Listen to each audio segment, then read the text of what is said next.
Agora a gente vai falar sobre comércio exterior, porque o Ministério da Agricultura atribuiu ao setor produtivo parte da responsabilidade e pela exclusão do Brasil como possível exportador de carne bovina à Europa.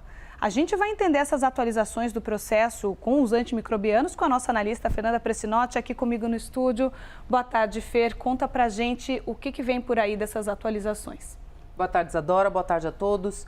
Olha, a gente teve acesso a um documento que, na verdade, é o Ministério da Agricultura respondendo à Câmara dos Deputados que o setor agropecuário tinha, sim, responsabilidade sobre essa barreira aí que a União Europeia manteve aqui com o Brasil em relação aos antimicrobianos. Por quê?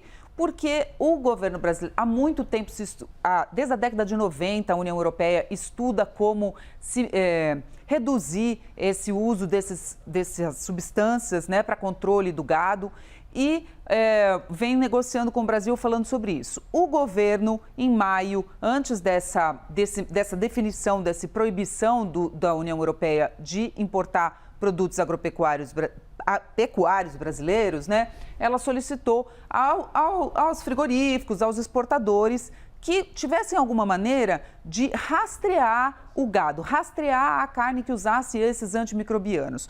Porque, de fato, esses produtos não são e não serão proibidos no Brasil, não tem por que ser proibidos. Mas, então, em abril, o Brasil mandou, 28 de abril, um protocolo sobre bovinos para essas empresas, para que elas respondessem, e as mensagens, as respostas foram insatisfatórias, segundo a gente apurou.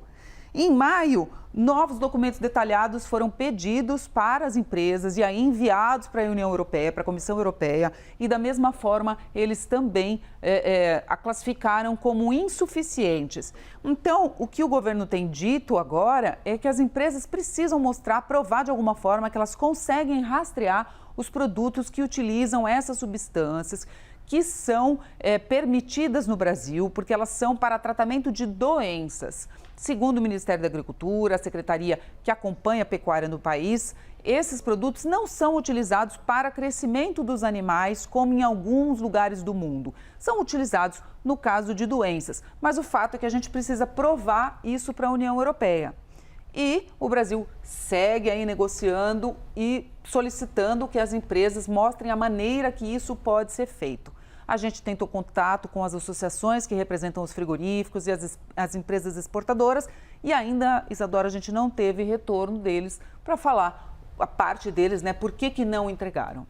Então, nesse momento, só para frisar, o governo optou por não proibir essas substâncias até então e aí vai ficar uma coisa mais setorial do setor de carne bovina. Isso. No Brasil, eu quero lembrar isso, que no Brasil a gente não usa essas substâncias. A maior parte, claro, você vai ter alguém que faz de alguma maneira errada, mas no Brasil a gente não usa essas substâncias para fazer o crescimento dos animais. Elas são utilizadas como remédios se o animal tem alguma doença. Então, o governo considera que, tecnicamente, não há motivos para proibição. Muito obrigada, Fernanda Pressinotti, trazendo as atualizações e o que está rolando aí no comércio exterior. Até mais, Fê. Obrigada, bom trabalho. Bom dia a todos.